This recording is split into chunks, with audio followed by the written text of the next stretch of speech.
Guys, welcome to SHS Mathematics. Today I'll be taking you through dynamics of solid mechanics. We've covered a course in statics where we studied about resultant forces and the effect of resultant forces on bodies. And we said that when resultant forces act on bodies and you don't arrest those bodies are going to move. Remember? So whenever a body begins to move, your next question to ask is, how fast is this body moving? And to measure the speed of a body or how fast a body is moving, you need to compare the distance the body covers with respect to time. Okay, so if a body covers 10 meters in 10 seconds and another body covers that same 10 meters in 5 seconds, then a body which covers 10 meters in 5 seconds is faster than the body which covers 10 meters in 10 seconds. Okay, and the measurement of how fast a body moves in mechanics is known as velocity. Velocity. Okay, so velocity is mathematically given by the change in displacement, that's the distance covered with respect to time. So assuming I started motion from a point O, okay, to a point, let's say B. Between point O and point B, there's a certain displacement and there's a certain time I took to cover that displacement. And when I mention displacement, it is distance, but it is distance moved in a specific direction. So displacement normally has a direction component attached to it to show you that, okay, move 6 meters in the direction 60 degrees. Okay, that's what we mean by displacement. For distance, it's just a linear measurement, it has no direction.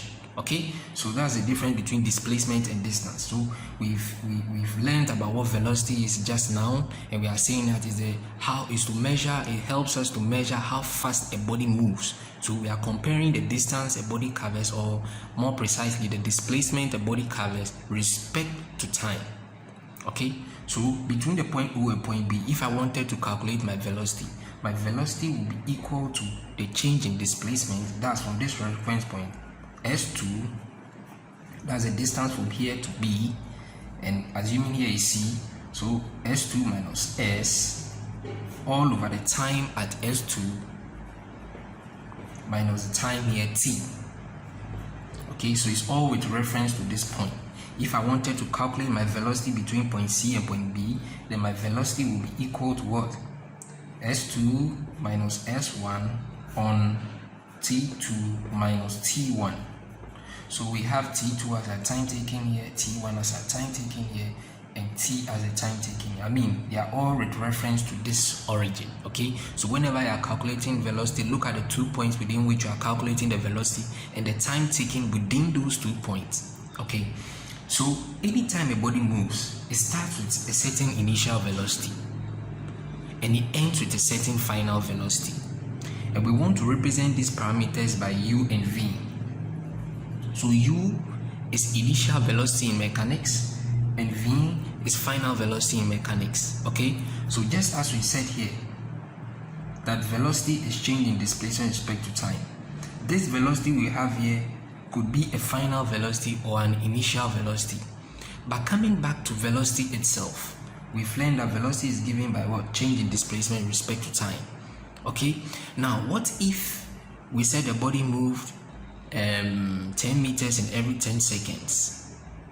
Okay, and now the body moves, let's say that's saying 10 meters, but now in just 2 seconds. It means the body is gaining some kind of acceleration, okay, or it's increasing in velocity. And you see, a change in velocity is what we refer to as acceleration. Okay, now that the body is moving 10 meters in just 2 seconds, definitely it has accelerated from moving 10 meters in 10 seconds and moving 10 meters in 2 seconds. There's an acceleration. Okay, so acceleration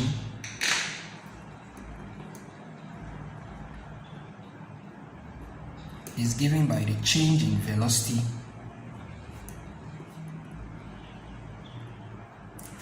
with respect to time. Okay, so assuming I had a certain final velocity and a certain initial velocity, okay, that final velocity v and the initial velocity I was moving with u, respect to the time I took to accelerate, that's say t2 minus t1. So let's say at this point O you had a certain initial velocity, at this point B you had a certain final velocity v. If you wanted to see how fast the body increased in motion, or how the speed increased, which we refer to as acceleration, then you need your final velocity minus your initial velocity all over the time taken between these 2 points. Okay, but if you were rather looking for the velocity itself, then you need the distance covered between these 2 points over the time taken between these 2 points. That's the difference. So change in velocity with respect to time is what we refer to as acceleration, and we represent it by a small a. Most of our times our reference value for t1 starts from the origin. Okay, we take our reference point as, normally we take our reference point as 0. It varies in every question, but for the sake of analysis here, let's take our reference value to be a 0. Thus, we started at time 0 seconds, and we started our motion from 0 seconds. So what I mean is my a will be equal to v minus u all over a t2, or better still a t. That's the final time I took to cover that distance. Okay, so acceleration equals change in velocity with respect to time. So at, that's cross multiplying, at equals v minus u. Okay, which means that v equals u plus at, and this is Newton's first equation of motion. Okay, this is Newton's first equation of motion, and it's very important in analyzing how fast a body moves. Okay, knowing its acceleration and the time taken and the initial velocity with which it started.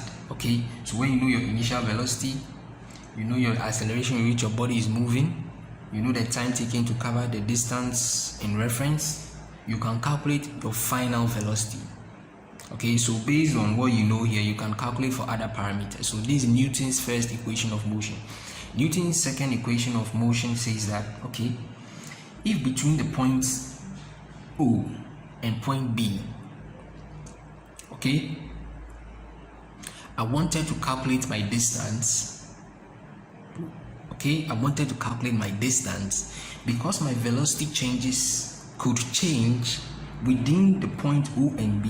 Let me find an average value for my velocity.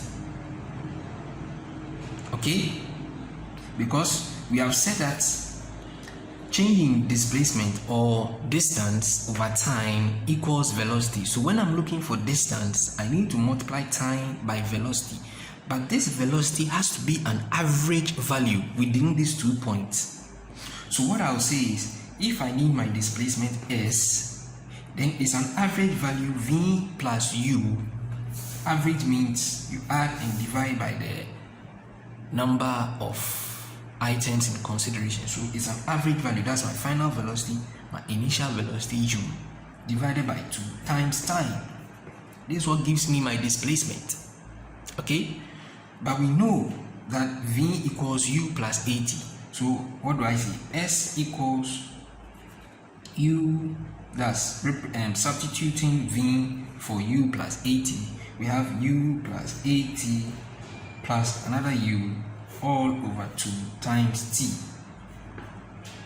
Okay, this gives me s equals 2u plus at all on 2 times t. So sin t means I multiply t here, so I have it this way. I multiply t here and I multiply t here. So what do I get? S equals 2ut plus at squared all over 2. Okay, so I have my s equals 2ut. I divide this side by 2. I divide this side also by 2. So this cancels this, and my s equals ut plus half at squared. So we have s equals ut plus half at squared.